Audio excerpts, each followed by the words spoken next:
Okay, imagine this for a second. You've got, say, $50,000 you want to invest. What's the game plan? You're probably looking for some, significant growth. But crucially, you also want to keep the risk fairly low, right? Yeah. It's that sweet spot we're always chasing. Strong returns, but without losing sleep over it. That's exactly it. That's the million-dollar question, isn't it? How do you actually find those companies, the ones that can deliver really impressive growth, but also manage the risk side of the equation? It's not always about the flashiest names. It's digging into the actual business strength, the competitive edge. Right. And that's what we're doing today. This is our deep dive. We're digging into our sources here to pull out the really key insights. We want to give you a bit of a shortcut, really, to understanding how certain companies pull off this tricky balance. We'll look at their business models, some strategic plays they've made, and, of course, the financials.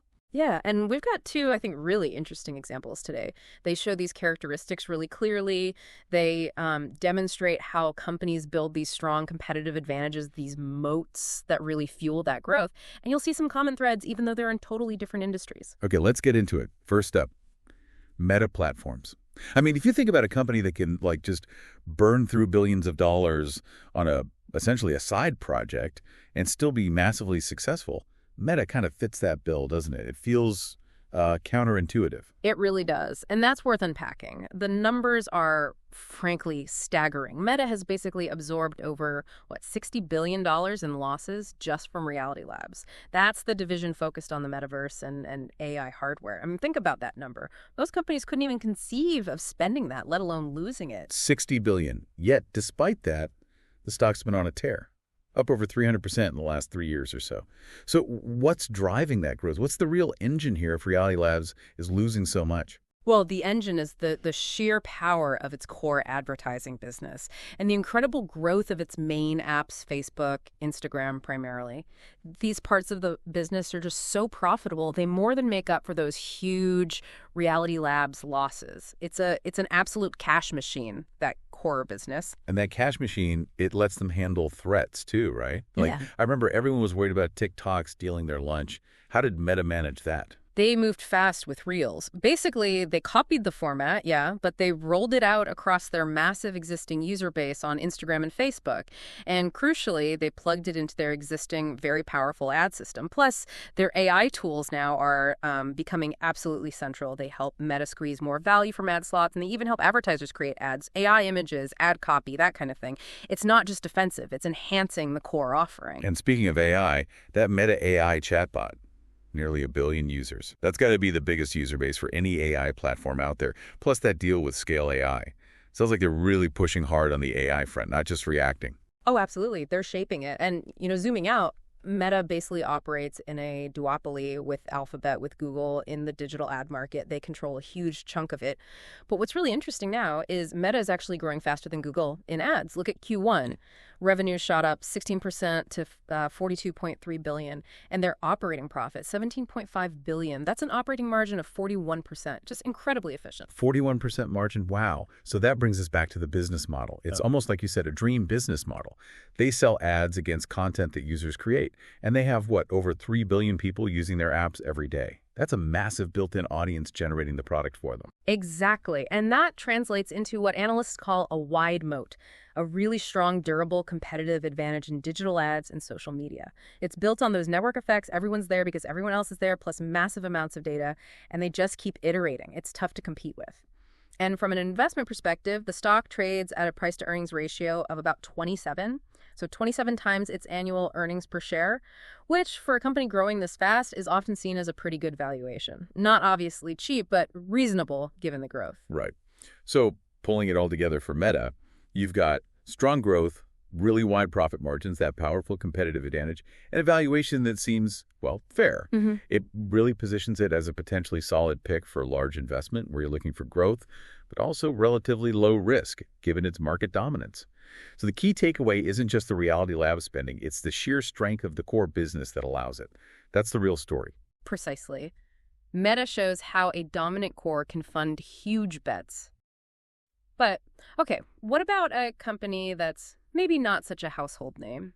One that uses a similar playbook but in a totally different field. Can that work too? Yeah, that's a great transition to our second example, Axon Enterprise. Mm-hmm. Definitely not a name like Meta, Yeah. but they really dominate their specific niche, which is law enforcement technology. You probably know them for tasers, right? Mm-hmm. The electrical weapons. But they also do body cameras, dashboard cameras for police vehicles. Yes, and this is where it gets really smart. They don't just sell the hardware. They also provide the software systems that police departments use to manage all the video data coming off those cameras. So you have this combination, the hardware and the software working together. And that creates a really strong competitive moat for Axon. It's an ecosystem. Once you're in, it's hard to switch out. And look at the stock performance. It's gained something like 2,000% over the last 10 years. Just phenomenal growth. 2,000%. Okay, so they've clearly mastered that law enforcement niche. But what's next for them? Are they just sticking to that, or are they looking beyond? Well, that's the interesting part we found in our sources. They are looking beyond. Axon's actually making a strategic push outside of traditional law enforcement. They're moving into the private sector. Think about package delivery companies, logistics firms. In fact, their biggest contract in 2024 wasn't with a police department. It was with a large logistics company. So it shows these camera systems and the data management have much broader uses than you might first think. Huh. Logistics. That's actually, yeah, that makes sense when you think about tracking packages, driver safety, that sort of thing. Right. It shows how understanding one problem deeply can open doors elsewhere. And they're innovating with AI too, aren't they? I saw something about Draft One, an AI that writes police reports from camera footage. That sounds incredibly useful. It is. And apparently it's been really well received. Think about the time it saves officers. Instead of hours writing reports, they can maybe spend minutes reviewing an AI-generated draft that lets them focus on, more critical tasks. It's a big efficiency win. Okay, and the financials back this up. Does the innovation translate to the bottom line? It seems to. Their Q1 results were strong. Revenue was up 31% to $604 million, and adjusted net income was $115 million. So again, you see that pattern. Fast growth, healthy profit margins. And they actually raised their forecast for the full year's revenue. They bumped it up slightly, which is usually a pretty strong signal of confidence from management about the future. And competition. Are there lots of players trying to do what Axon does? That's another key point. Across their whole product range, the tasers, the cameras, the software they face, relatively little direct competition that offers the same integrated package. This gives them significant advantages in the market, and it really positions them well for continued growth, especially as they innovate and push into these new adjacent markets like logistics. They seem set for more long-term tailwinds. So, okay, let's recap. We looked at Meta, this tech giant, and Axon, this more specialized leader. Very different companies, but we saw some common threads, right? Both have these really dominant competitive advantages, those moats you talked about. Both are using strategic innovation, especially AI, to push forward. Exactly. And critically, both show strong financial performance. That combination of growth and profitability helps manage the risk. So understanding these kinds of dynamics, the moat, the innovation, the financials, that's really key if you're trying to spot companies that might offer that growth potential without excessive risk, whether it's for your own portfolio or just, understanding the business world better. Absolutely. So here's a final thought to leave you with.